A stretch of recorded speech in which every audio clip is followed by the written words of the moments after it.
Good morning बच्चों। बेटा जैसे जानते हैं कि पिछले वीडियो में हम लोगों ने कॉटन टेक्सटाइल इंडस्ट्री खत्म किया था और जूट इंडस्ट्री को हम लोगों ने स्टार्ट किया था। बच्चों we have started jute industry को हम लोगों ने स्टार्ट किया था। जूट इंडस्ट्रीज को बेटा हम लोगों ने स्टार्ट किया था। तो हम लोग ने बताया था, मैंने पिछले वीडियोज में बता दिया था कि जूट इंडस्ट्री का जो प्रोडक्शन था, jute industries are mostly concentrated from Rishra to Kolkata. Rishra मैंने बताया था कि रिसरा वेस्ट बंगाल में 98 kilometre before from the Kolkata. तो 98 किलोमीटर लंबे और 3 किलोमीटर चौड़े एरिया में most of the jute industries of India are located. लेकिन mostly jute industries are concentrated in Maharashtra, in Bengal as well as Odisha, Bengal and Meghalaya and some part of eastern part of Bihar. So these are the jute producing states, jute producing area, और वहीं पर most of jute industries are located. तो question था कि why most of the jute industries are located in the West Bengal। तो उसके लिए मैंने रीजन बताया था कि पहला बताया था बेटे कि जूट ग्रोइंग एरिया इंडिया का जो है वो Bihar, West Bengal, Bihar, eastern part of Bihar, Meghalaya और उड़ीसा है। तो इस वजह से वो जूट प्रोड्यूसिंग एरिया है। That's why the reason availability of the raw material, most of the jute industries are located in the Bengal और नियर रिसरा टू कोलकाता। इसके बाद एक्सपेंसिव बहुत ज्यादा बेटे water, availability of the water, क्योंकि जूट प्रोसेसिंग के लिए और जूट ग्रोइंग के लिए for both purpose, specially jute processing के लिए, जूट प्रोडक्शन प्रोसेसिंग के लिए अबाउट मतलब large amount of water is required and water is present by the river Hooghly as well as Damodar river meet with the Hooghly and तो इस तरीके से water की अवेलेबिलिटी भी है। तीसरा बच्चों अबाउंडेंट वाटर की अवेलेबिलिटी। इसके बाद इंटरनेशनल मार्केट को कैप्चर करने के लिए कोलकाता और हल्दिया जैसे sea port are present. Kolkata and Haldia के बारे में मैंने जगह में बताया था, लाइफ टाइम आप नेशनल इकोनॉमी मैंने बताया था कि it is new developed port of India, to reduce the burden of the Kolkata sea port. I have told you that to reduce the burden of Kolkata sea port a new port has been also developed in India. तो क्या कहते हैं waste Bengal. तो बच्चों ये international market को अब capture करने के लिए ये भी है, अबाउंडेड वाटर। और इसके बाद बंगाल, इसके बाद बेटा इंफ्रास्ट्रक्चर, चाहे आपका रोडवेज हो, चाहे आपका रेलवेज हो, चाहे आपका ये इंफ्रास्ट्रक्चर। इसके बाद electric supply, regular electric supply is also मतलब present in the West Bengal is also that's why the reason. And इसके बाद बच्चों as we know that large amount of the laborers from Bihar, Orissa से और ये वेस्ट बंगाल खुद से बहुत ज्यादा अबाउंड इसके लेबर भी प्रेजेंट है। तो these are the main reason that most of the jute industries are located in West Bengal from Rishra to Kolkata के बीच में most of jute industries are located. तो ये बच्चों मेन रीजन है। मैंने बताया था कि जब मैं वेरी स्टार्टिंग में चैप्टर स्टार्ट किया था तो मैंने बताया था कि what are the factors affecting to the establishment of the industries. तो यही सारे फैक्टर्स थे, रॉ मटेरियल्स की availability, electric supply, infrastructure like roadway, railways, electric supply, all these things, availability of water, suitable climatic conditions, these are the factors which affect to the establishment of the industries। ठीक है। तो suitable climatic condition for the jute industries are also located in the Bengal। That is also main reason, also one of the main reason of the concentration of the jute industries in West Bengal। फिर इसके बाद बच्चों मैंने बताया था कि jute के बारे में मैंने बताया था, प्रोडक्शन के बारे में मैंने बताया था कि आई हैव टोल्ड यू कि जूट का प्रोडक्शन के बारे में इंडिया सेकंड रैंक को होल्ड करता है आफ्टर बच्चों Bangladesh. But I have told you that before 1947 Bangladesh was also as a part of India which was at that time known as East Bengal and firstly it was before 1995 it was a single state which name was Bengal and after capturing by the Britishers to devise the nationalism feelings of India, Lord Curzon has divided to Bengal in two parts, East Bengal and West Bengal, and at the time of the division in 1947 East Bengal became the part of the Pakistan while West Bengal remain in India। तो ये अलग बात है। तो मैंने बताया था कि इसकी वजह से जूट इंडस्ट्रीज बहुत ज़्यादा अफेक्टेड भी हुई थी। ये सारी चीज़ें मैं पिछले वीडियोज में बता चुका था। अब जो हम लोगों को पढ़ना है बच्चों, वो पढ़ना है कि jute industries are facing different types of the challenges. ये पढ़ना है, और इसके बाद नेशनल जूट पॉलिसी भी पढ़ना है। और नेशनल जूट पॉलिसी पढ़ने के बाद हम लोगों का जूट पॉलिसी, जूट इंडस्ट्रीज खत्म होगा, फिर हम लोग स्टार्ट करेंगे शुगर इंडस्ट्री। तो बच्चों जूट इंडस्ट्री के बारे में मैंने बताया कि jute industries is facing the different types of the challenges, जिसमें पहला चैलेंज है बेटा rise of the new jute producing countries. धीरे धीरे करके नए कंपटीशन में दूसरे जूट प्रोड्यूसिंग स्टेट्स आ रहे हैं। तो पहले तो केवल इंडिया और बांग्लादेश ही जैसे देश थे बच्चों, आप क्या कहते हैं नए countries to complete the step to create the competition, नए जूट प्रोड्यूसिंग कंट्रीज बेटे आ रहे हैं, जैसे जिनमें से कुछ नाम हम लिख सकते हैं, जैसे थाईलैंड है, इजिप्ट है, फिलीपींस है, ब्राजील है, ठीक है, बांग्लादेश तो है ही है। तो थाईलैंड, इजिप्ट, ब्राजील, ठीक है, एंड ये क्या कहते हैं नए फिलीपींस, ये नए कंट्रीज है जो जूट के प्रोडक्शन में काफी तेजी से ग्रो कर रहे हैं एंड क्रिएटिंग द कंपटीशन। तो पहला कि new countries which are increasing the jute production which are creating the stiff competition with India, तो ये कंपटीशन ये हो गया। दूसरा बच्चों Indian jute industries has also stiff competition with the synthetic material. आजकल देखो बच्चों मोस्ट ऑफ जो बैग्स हो या मोस्ट ऑफ जो क्या कहते हैं मटेरियल्स हैं जो पहले कभी जूट के बना करते थे, लेकिन at present time they are farming, they are manufactured by the synthetic material. चाहे बैग वगैरह देख लो, मोस्ट ऑफ जो बैग्स हैं बच्चों वो क्या कहते हैं जो पहले जूट के बने होते थे, गनी बैग्स वगैरह, अब सिंथेटिक मटेरियल होते थे। पहले जो खाद वगैरह की बोरी होती थी that were made of the jute की बनी होती थी, लेकिन अब बेटे सब सारे सिंथेटिक मटेरियल के बने हुए हैं। तो सिंथेटिक मटेरियल से इसका बहुत ज्यादा स्टिफ कॉम्पिटिशन है with the competition of the synthetic substances. इसके बाद इंटरनेशनल मार्केट में बेटे capture again by the offering diversified jute products good quality of the reasonable rate. और इसके बाद जो इंटरनेशनल मार्केट में भी ढेर सारे जूट प्रोड्यूसिंग कंट्रीज हो जाने की वजह से एक कॉम्पिटिशन क्रिएट हो गया है। It has also essential for the rise of the productivity labour being down at the cost production and replace the मतलब मशीनरी। और जरूरत हो गई बच्चों की आप क्या कहते हैं जो लेबर है उनको हटा करके मशीनरी को ज़्यादा से ज़्यादा इंट्रोड्यूस किया जाए, जो कि इंडिया में अभी लैकिंग है।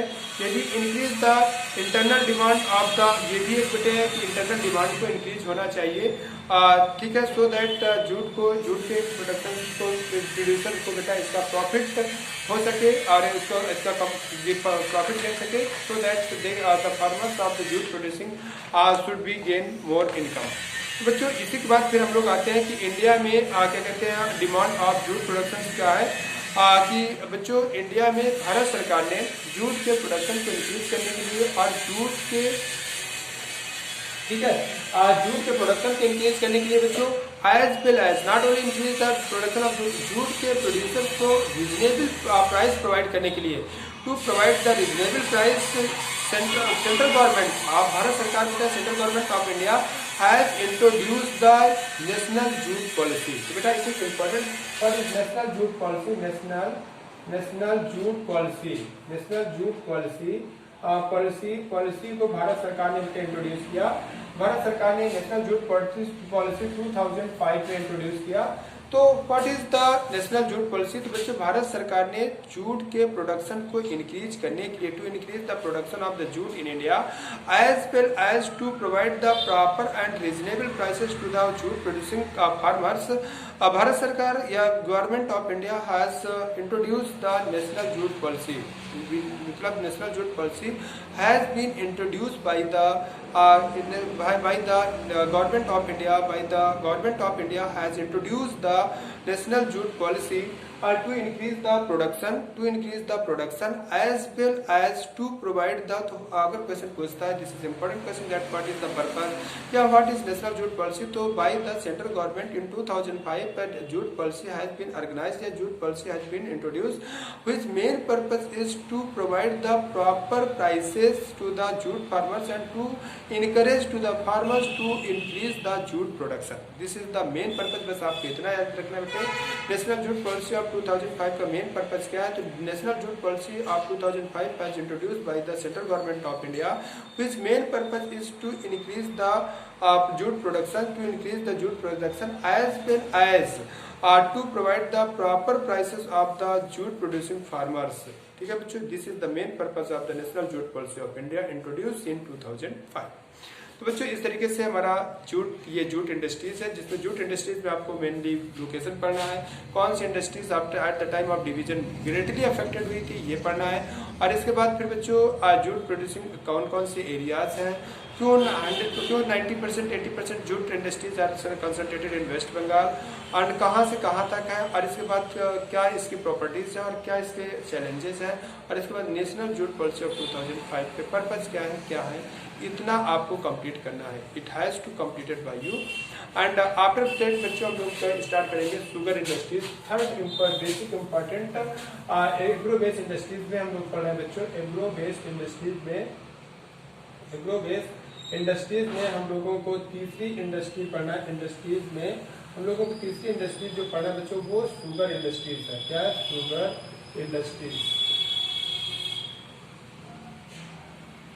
इंडस्ट्रीज। तो बातें हम बच्चों शुगर इंडस्ट्रीज की करेंगे। We will discuss about the sugar industries की शुगर इंडस्ट्रीज। तो मैं आपको बता दूं बेटा, शुगर के प्रोडक्शंस में इंडिया ब्राजील के बाद वर्ल्ड में सेकंड रैंक को होल्ड करता है। वैसे तो शुगर को जो बाउल कहा जाता है बच्चों वो क्यूबा को कहा जाता है। क्यूबा इज कंसिडर एज छोटा सा कंट्री है which is consider as a bowl of sugar. लेकिन बच्चों शुगर के प्रोडक्शन में जो फर्स्ट रैंक को होल्ड करता है वो बेटा ब्राजील होल्ड करता है। साउथ अमेरिकी देश है। इट इज लैटिन अमेरिकी देश ब्राजील। लैटिन अमेरिका का सबसे बड़ा देश है। लैटिन अमेरिकी नॉट ओनली देश, लैटिन अमेरिका का यानी साउथ अमेरिका का सबसे बड़ा देश है ब्राजील। और ब्राजील इट इज जहाँ से बेटे हमारी टॉपिक ऑफ ये equator passes from the Brazil. तो जो ब्राजील है तो ब्राजील में बरसात बहुत ज़्यादा होती है, क्योंकि जहाँ से इक्वेटर पास आउट होती है वहाँ पर बेटे बरसात के 2 सीजन आते हैं, ज़्यादा बड़े अमाउंट में बारिश होती है। तो जो टॉपिक ऑफ ये जो इक्वेटर है तो इक्वेटर ब्राजील से होकर के निकलती है। तो there is the large amount of the production of the sugar cane. तो शुगर के प्रोडक्शन में ब्राजील वर्ल्ड में फर्स्ट रैंक को होल्ड करता है। सेकंड रैंक को बेटा हमारा इंडिया होल्ड करता है। After the Brazil India is the second ranker of the sugar. अगर खंसारी और जैगरी वगैरह सबको मिक्स कर दिया जाए तो लगभग ब्राजील के बराबर ही इंडिया भी पहुंच जाता है, फर्स्ट रैंक को होल्ड कर सकता है। ये अगर पूरा बताया ना कि अगर खंसारी है और जैगरी है सबको जोड़ दिया जाए तो ये सब जोड़ने के बाद it also can be the first rank. तो लेकिन शुगर के प्रोडक्शन में एज ए रिटर्न तौर पर India is holding the second rank. ठीक है, जो इंडिया सेकंड रैंक को होल्ड कर रहा है इन the production of the sugar. तो बेसिक मैं बात बता रहा हूँ, उसमें भी इंडिया के प्रोडक्शन में सबसे ज्यादा इंपॉर्टेंट बेटे हमारा यूपी और बिहार आते हैं। और उसमें भी सबसे ज्यादा important Bihar UP is the largest producer of the बेटा शुगर ऑफ द इंडिया में शुगर का मतलब यूपी बिहार में 80% sugar mills of India are located. जैसे मैंने बताया था most of 80% cotton textile industries are located in Gujarat, Maharashtra and Tamil Nadu Karnataka, 3-4 state मिला दी जाए तो 80% जूट मतलब कॉटन टेक्सटाइल इंडस्ट्रीज लोकेटेड है वहीं। तो वैसे यूपी और बिहार को मिला दिया जाए तो 80% sugar industries are located in UP Bihar और 60% तो अकेले यूपी में प्रेजेंट है बेटा। 60% sugar industries are located in UP. तो UP largest producer of sugar cane है। और यूपी में बेटे खासकर शुगर का प्रोडक्शन आप इधर साउथ में नॉर्थ में चले जाइए। नॉर्दर्न में जैसे सिद्धार्थनगर, गोरखपुर, ये क्या कहते हैं बलिया से स्टार्ट होता है बेटा। बलिया, सिद्धार्थनगर, गोरखपुर और क्या कहते हैं इधर होते हुए इधर फैजाबाद से फिर वेस्ट की तरफ चले जाओ, बरेली, हापुड़, ये सब बहुत ज़्यादा शुगर केन के प्रोड्यूसिंग स्टेट है। बरेली, यहाँ पर बहुत ज़्यादा शुगर का प्रोडक्शन किया जाता है और बहुत ज़्यादा शुगर इंडस्ट्रीज आर लोकेटेड। तो इस तरीके से शुगर का प्रोडक्शन के बारे में मैंने बताया और शुगर के प्रोड्यूसिंग के एरिया के बारे में बताया। हाँ, महाराष्ट्र में मैंने बताया, महाराष्ट्र में because of the success of the cooperative movement. हम जो मुझसे किसी स्टूडेंट ने पूछा कि सर कोऑपरेटिव सेक्टर समझ नहीं आ रहा, तो I am explaining here the cooperative sector again. मैं कोऑपरेटिव सेक्टर को फिर से एक्सप्लेन किए दे रहा हूँ। The student who has also asked me, वो क्लियर करके समझ लो बेटा कि क्या है कि कोऑपरेटिव सेक्टर्स क्या होता है। कि कोऑपरेटिव सेक्टर पूरी तरीके से गवर्नमेंट नहीं होता, कुछ पॉलिसीज गवर्नमेंट के थ्रू बनाई जाती है, लेकिन बेटे कोऑपरेटिव सेक्टर में जो कस्टमर्स होता है वो खुद ओनर जैसे होता है। जैसे महाराष्ट्र का जो कोऑपरेटिव शुगर प्रोडक्शन का एरिया वो बहुत ज़्यादा सक्सेस है, क्योंकि महाराष्ट्र में जो बेटा फार्मर्स होता है, फार्मर जो उगाता है तो मतलब गन्ना उगाता है, वो जब वहाँ की इंडस्ट्रीज में शुगर इंडस्ट्री में बेचने जाता है तो उन्हें पूरा पैसा बेटा पेमेंट नहीं किया जाता। उन्हें एक बेसिक लागत का एक बेसिक अमाउंट प्रोवाइड किया जाता है और इसके बाद जब वो शुगर उनके शुगर केन से शुगर बन के मार्केट में बेची जाती है। तो अकॉर्डिंग टू प्रॉफिट और लॉस उसके हिसाब से उनके शुगर केन का उन्हें पैसा प्रोवाइड किया जाता है। तो बेसिक मेरा यहाँ कहने का मतलब ये है कि इंडिया में जो शुगर केन का प्रोडक्शन है, वो महाराष्ट्र में जो शुगर केन का प्रोडक्शन है वो कोऑपरेटिव सेक्टर में, यानी जो शुगर का जो कस्टमर है जो प्रोवाइड कर रहा है, जो शुगर केन वहाँ बेचने जाता है, वो खुद ही पॉलिसी मेकर है, वो खुद ही क्या कहते हैं एज ए ओनर की तरीके प्रॉफिट एंड लॉस का हकदार होता है। तो ऐसे सेक्टर को कोऑपरेटिव सेक्टर कहते हैं। और महाराष्ट्र में शुगर का प्रोडक्शन बहुत तेजी से बढ़ रहा है, और उस तेजी से बढ़ने का बहुत बड़ा रीजन है success of the cooperative sector in the production of the sugar by the sugar cane. ठीक है, ये याद रखो। तो मोस्ट ऑफ शुगर इंडस्ट्रीज, मैंने बताया कि most of sugar industries are located in India. तो मतलब यूपी, तो अब शुगर इंडस्ट्री यूपी में क्यों ज़्यादा सिचुएटेड है? This is important question that why. तो because of the climatic suitable climatic condition, पहली चीज़ तो क्लाइमेटिक सुटेबल कंडीशन। इसके बाद बच्चे क्या नाम, प्रोडक्शन ऑफ शुगर केन, और इसके बाद प्लेन एरिया, फिर इसके बाद ट्रांसपोर्टेशन सिस्टम, वो सारी चीज़ें, बैंकिंग, वो सब सारी चीज़ें इंफ्रास्ट्रक्चर का एक हिस्सा है कि इंफ्रास्ट्रक्चर भी है।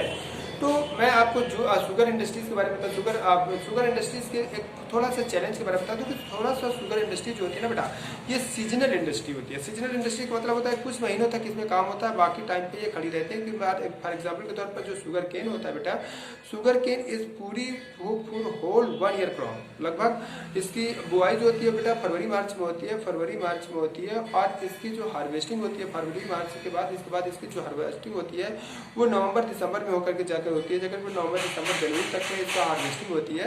तो ये पूरा 1 ईयर का क्रॉप होता है। 1 ईयर का क्रॉप होने की वजह से एक लार्ज टाइम लेता है, और ये केवल कुछ ही महीने कटता है। अक्टूबर से कटना, अक्टूबर नवंबर में इसकी कटाई स्टार्ट होती है और जनवरी तक कटता है। तो केवल इसकी जो शुगर इंडस्ट्रीज है केवल नवंबर से जनवरी तक ही चलती है, बाकी टाइम पे ये खड़ी रहती है। क्योंकि बेटा शुगर केन एक ऐसी इंडस्ट्री है कि शुगर को बेटा हम प्रिजर्व नहीं कर सकते, क्योंकि अगर ज़्यादा दिन तक हम उसे रोकेंगे, 2-3 दिन से ज़्यादा रोकेंगे, तो उसका जो पूरा सुक्रोज होगा that will converted into the alcohol. ठीक है, तो बहुत ज़्यादा लॉस हो जाएगा। तो इस वजह से शुगर स्टोर नहीं की जाती। इस वजह से शुगर इंडस्ट्रीज जो होती है बेटा, ये लगभग सीजनल इंडस्ट्रीज होती है, कुछ एक साल के कुछ ही महीनों के लिए काम करती है। ठीक है बच्चों, तो ये शुगर इंडस्ट्रीज है। शुगर इंडस्ट्रीज के बारे में बेटे अगर हम देखें तो क्यों, according to the observation of the concentration of the mills of the increasing in India, इस South India and specially in Maharashtra में ज़्यादा तेजी से इंक्रीज कर रही है। उसका मेन रीजन है हायर प्रोडक्टिविटी एंड प्रोडक्शन।